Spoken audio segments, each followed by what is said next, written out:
Hi, everybody. I am going to be sharing a screen here. I hope I can get the right one. I'm going to say share screen. Not what I wanted.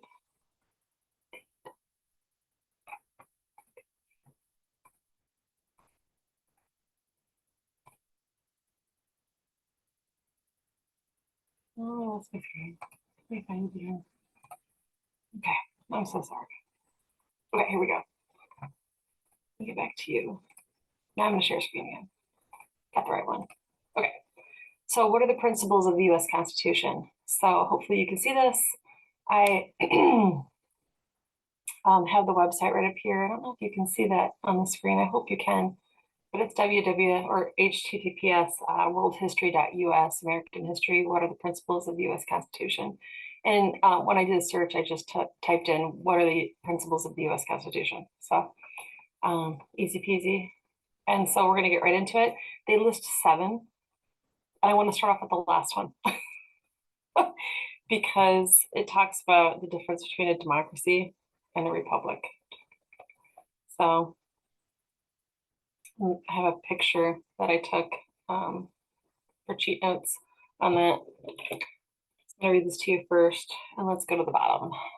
So right here, other principles. There are some principles of the Constitution that are sometimes left out because they overlap and because writers do not want to include them. One is republicanism. Well, because it's inconvenient and they want you to think you live in a democracy. So this principle refers to the fact that the United States does not have a direct democratic government, but a republic where people vote for representatives who then make the decisions. Another principle sometimes mentioned is judicial review. This principle overlaps with checks and balances because it refers to the power that the Supreme Court has to declare laws unconstitutional, but not just the Supreme Court and not their Supreme Court, our Supreme Court, and the jury. The jury can nullify local and state legislation. So when we get into this, key takeaways, republic versus democracy. Republics and democracies both provide a political system to which the people are represented by elected officials who are sworn to protect their interests. In ours, they affirm, their duty and they act as fiduciaries and they may take an oath, but we don't swear. We affirm our intention of the work and we basically give our word. And so in a pure democracy, laws are made directly by the voting majority, leaving the rights of the minority largely unprotected.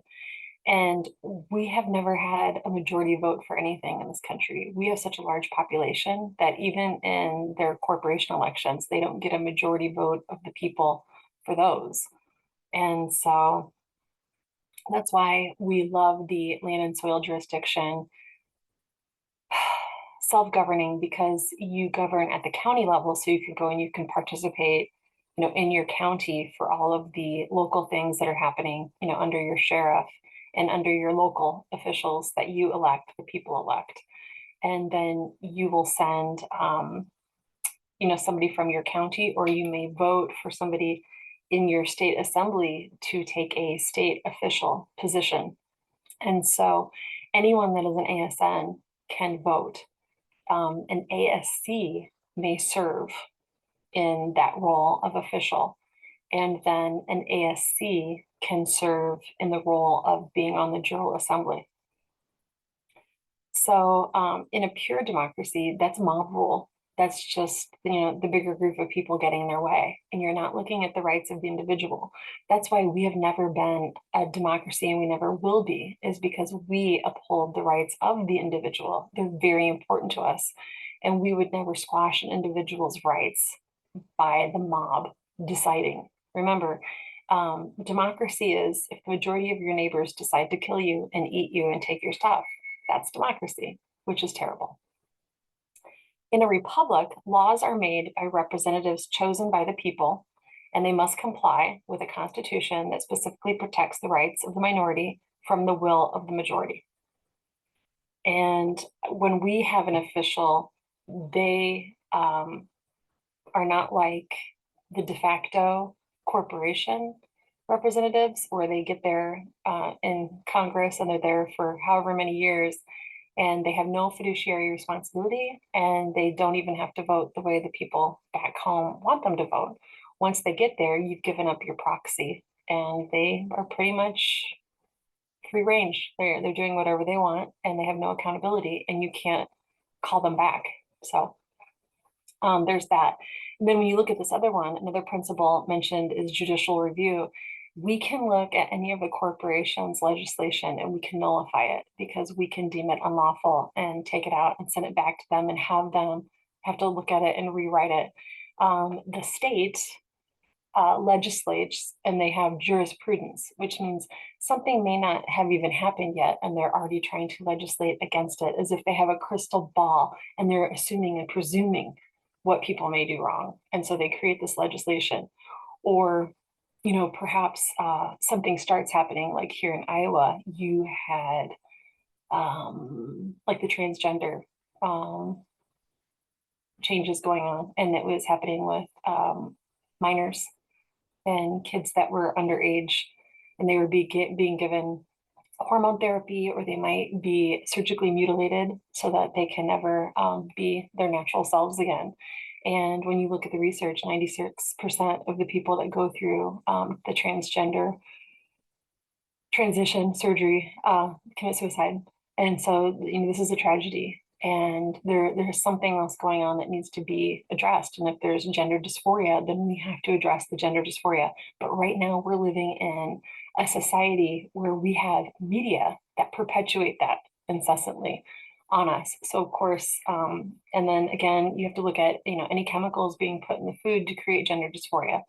So in Iowa, the corporation put legislation against that. And at least that was one sensible thing they've done recently. So then let's go back up to the top. Brief summary of the principles of the American Constitution. A definition and example is provided for each principle. So the Declaration of Independence was signed in 1776. That is what Americans stand under. And the United States, a nation in its infancy, needed to create its government. So the predecessor to the current Constitution was called the Articles of Confederation, which, you know, we still honor those.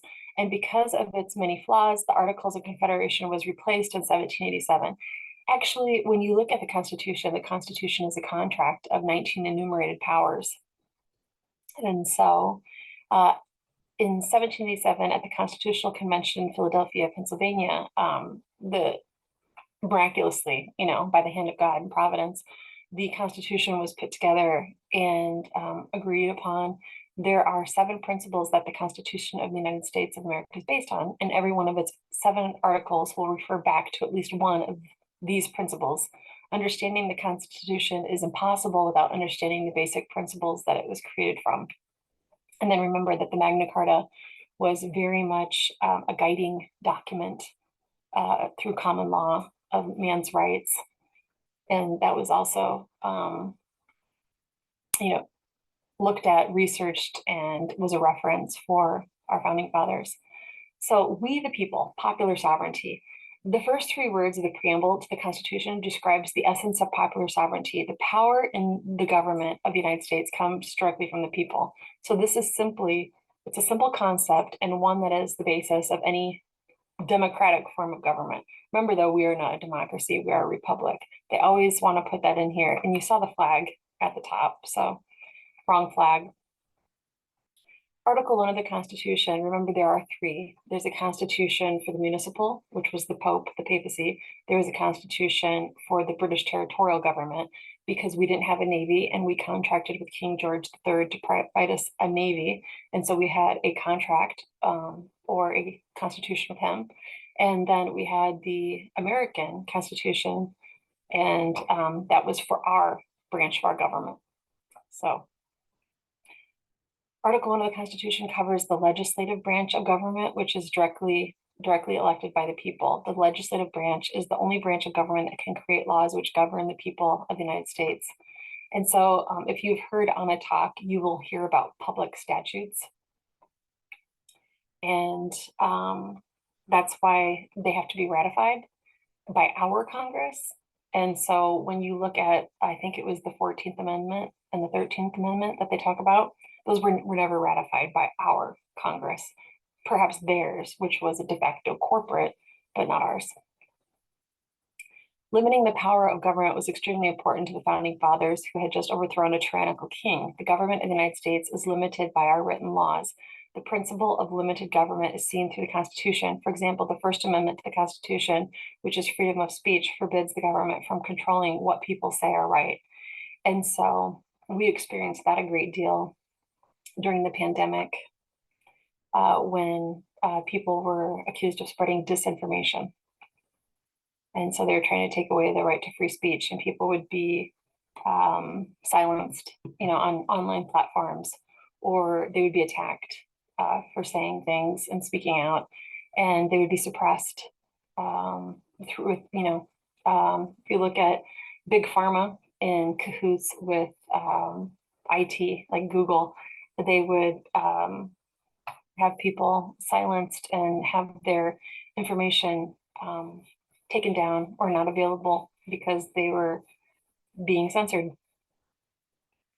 Checks and balances. The principle of checks and balances is closely related to separation of powers.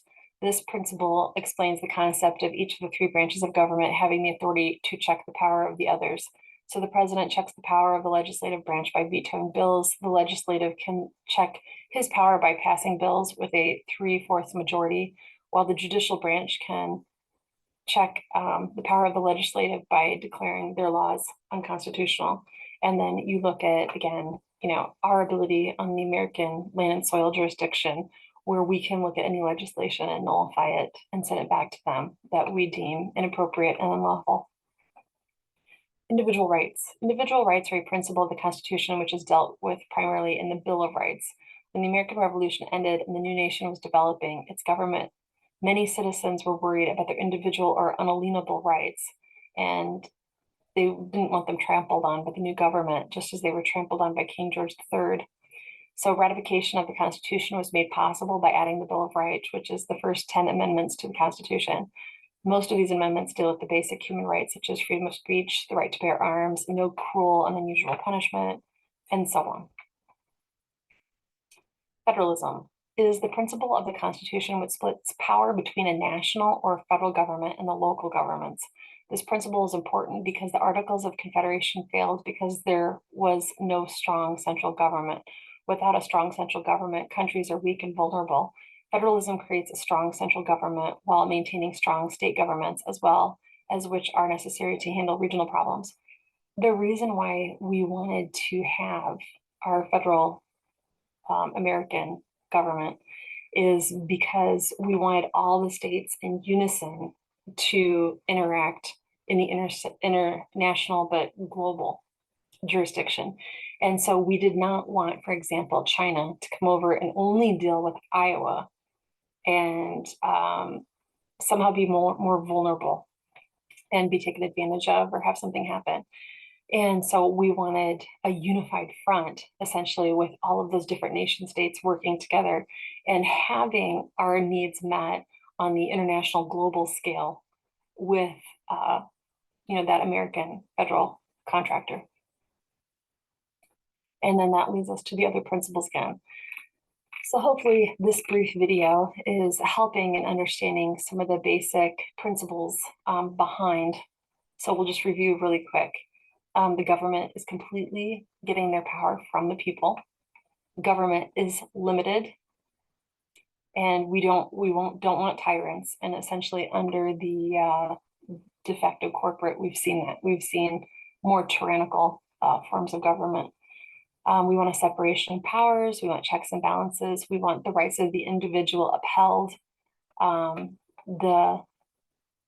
The best part of having all of the nation states working together and having a strong front globally is in our best interests. And our founding fathers wanted barriers in between, like global jurisdiction, then the international jurisdiction, and then the soil jurisdiction, land and soil. So that's it for now, guys. I'm gonna stop share and end.